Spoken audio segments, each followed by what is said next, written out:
Fellow makers, आप में से कितने लोग गेमर्स हैं, प्लीज़ मुझे कमेंट सेक्शन में बताइए, क्योंकि ये टॉपिक ना बड़ा क्लोज है टू माय हार्ट। क्योंकि गेम्स एक ऐसा माध्यम है, एक ऐसी एक टेलीपोर्टेशन है into a world that you as a filmmaker can learn so much from. मतलब there is just so much to learn from the way video games are done today that it will 100% help your filmmaking journey in the future. So let's see the intro and get straight into the video.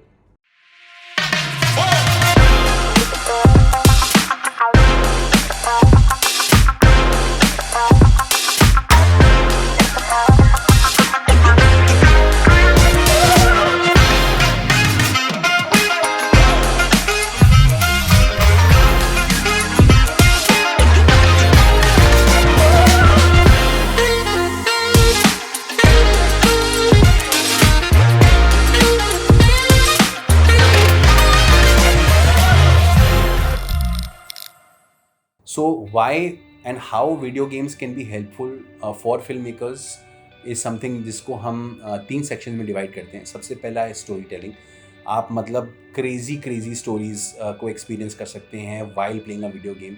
आपको gangster dramas पसंद है तो आप mafia, Yakuza, sleeping dogs, इतने सारे games हैं that you can play और उनकी स्टोरी लाइन्स एक से एक हैं। So like sleeping dogs has this Chinese American undercover cop in the middle of the Hong Kong crime scene, and you understand कि पूरा Hong Kong crime scene कैसे navigate करता है वो to basically get to the main dawn and so on and so forth. Similarly, you have games like Mafia, you have games like Yakuza, which shows you पूरा Japanese mafia कैसे operate करता है, कैसी चीज़ें करता है, and it's really done in a very entertaining way. So there are just so many things that you can pick up from these things and even use in your screenplay. क्योंकि अगर आप sleeping dog जैसा game देखो तो at the end of the day वो क्या है, एक कॉप है एक्चुअली, ठीक है, जो एक माफिया गैंग के अंदर घुसता है ये बोल के कि यार मैं मतलब कोई नहीं हूँ और मुझे मतलब गैंग में शामिल होना है और मेरे पास कुछ कमाल के स्किल्स हैं और मैं आपके गैंग में एक एसेट बन के रह सकता हूँ।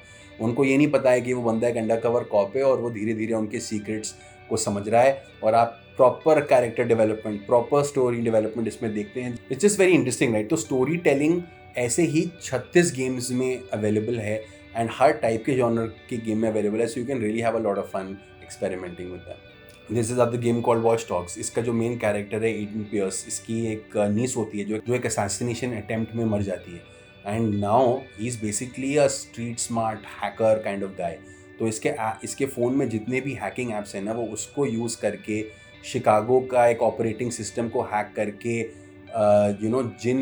जो लोग रिस्पॉन्सिबल थे इसके नीस के डेथ के लिए, वो उनके थ्रू सिस्टम्स को हैक करके उन तक पहुंचता है। जनरली अगर उनकी आप अगर टेक वर्किंग्स देखें, उनके एस्थेटिक्स देखिए, उनका स्टोरी टेलिंग देखें, there are always things that you can pick up from there and incorporate in your own story in your own original way. So moving on to the next element is visual design and aesthetics. Now again, आपको अगर production design की inspirations लेनी है, अच्छे aesthetics की inspiration लेनी है, मतलब आपको फैंटेसी पसंद है, those are the kind of films you want to create here. Play a game like Horizon Zero don.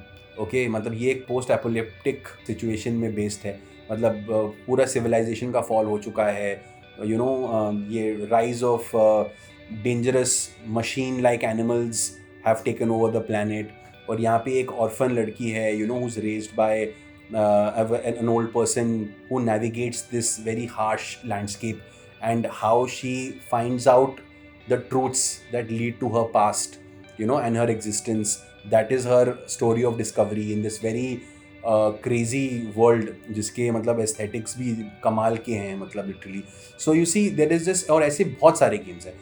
So you can really like get an insight into a world that is away from the kind of worlds जो आप generally create करते हैं। and as a writer, as a filmmaker, fantasy भी एक genre है। तो अगर आपको उसमें interest है और आपकी limitation सिर्फ वहाँ तक है जहाँ तक ये films बन रही हैं, you can always turn to a video game, क्योंकि they have gone one step ahead, क्योंकि वो लोग तो इन चीज़ों की बाउंड्रीज भी पुश कर सकते हैं ना, क्योंकि सब कुछ एक कंप्यूटर पे बन रहा है।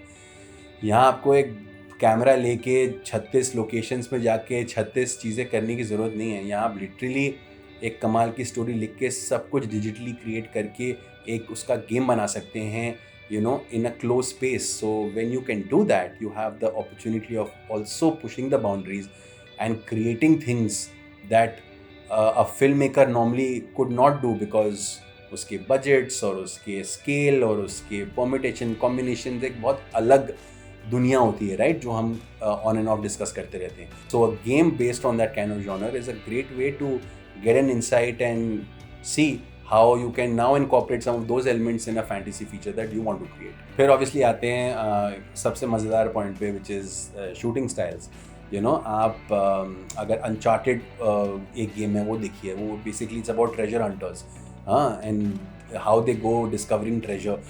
मतलब आप इनके एक्शन सेट पीसेस देखिए, they will blow your mind. And ऐसे सेट पीसेस हैं, एक्शन सीक्वेंसेस हैं, जो आप उनसे इंस्पिरेशन लेके उस टाइप की चीज़ें भी यू नो रिक्रिएट कर सकते हैं, because they are again computer generated, so they again could experiment and do things that look larger than life without having to actually go through that you know grind.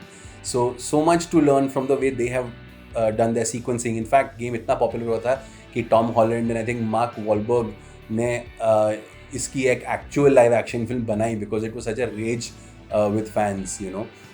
So yeah, I mean, the films are being adapted from video games. That's how crazy is the video game infiltration in our minds any which ways in today's day and age. तभी मैं बोलता हूँ कि इससे परे रहना, सिर्फ एक स्टेप बैक लेना है. You should always be with the times and you should always move with the times, and that is why playing video games as a filmmaker is very very important. Because you know, मतलब यहाँ आप एक film की बात कर रहे हैं, यहाँ आप कॉल ऑफ ड्यूटी भी देखते हैं, तो वो फर्स्ट पर्सन शूटर का स्टाइल आप देखते हैं. You see it incorporated in so many films, so many web shows, so many things, you know. So definitely एक बार ट्राई कीजिए. आपको 50,000 रुपये कंसोल इमीडिएटली खरीदने की ज़रूरत नहीं है. अपने दोस्तों के पास जाइए, रेंट पे लीजिए. All kinds of things are available today. खेल के देखिए, see if you like it, and once you do, don't get addicted. Treat it like you know, a really nice hobby, a really nice stress buster, and learn as you play, and keep taking these little steps to making it happen. And I'll see you in the next one.